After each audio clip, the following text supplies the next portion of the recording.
Hello friends, అందరికీ నమస్కారము. ఈరోజు బాడీకి పోతున్న పత్తికొండకి నా ఫ్రెండ్ది బండి పాసింగ్ పోతుంటే ఆ బండి రంగు కొట్టించినారు. అందుకని నా ఫ్రెండ్ బాడీకి నాకు చెప్తున్నారు. ఉరవకొండని ఇంకా పత్తికొండకి ఎత్తుకుపోతున్నాను గుంటుగా. దీన్ని ఏం ఐడియా లేదు. ఇంకోటి ఏమంటే కింద పక్క పలుకులేస్తే ప్లాట్ఫారం పోదు. కింద పక్క పలుకులేస్తే ప్లాట్ఫారం పోదు. ఎవరైనా సరే లోడ్ ఎత్తేటప్పుడు కింద పక్క పలుకులు వేయండి, ప్లాట్ఫారం అనేది పోదు.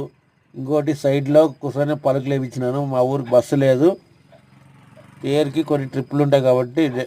ఇంకోటి ఏమంటే ఇక్కడ చూడండి, వజ్రకారంలో దిగినాను. ఆడ ముసలాయమ్మని చూసినాను. టీ తాగి వచ్చేటప్పుడు మనసు ఒప్పలేదు. నా చేత నేను మాత్రం సహాయం చేసినాను. ఇంకోటి ఓల్డ్ మోడల్ అంటారు. 3,30,000 బండికి లైటింగ్లు ఎట్లా వస్తుంది, తర్వాత పవర్ఫుల్ లైట్ వేస్తాను చూడండి. ఇప్పుడు 3,30,000 బండికి ఎక్స్ట్రా లైట్ ఫిట్ చేసినాను. కంపెనీ లైట్లు 3,30,000 బండికి లైట్లు ఎట్లా వస్తాయి. తర్వాత నేను ఇప్పుడు హెవీ బల్బులు ఇచ్చినాను, సపరేట్ లైట్ బిగించిన.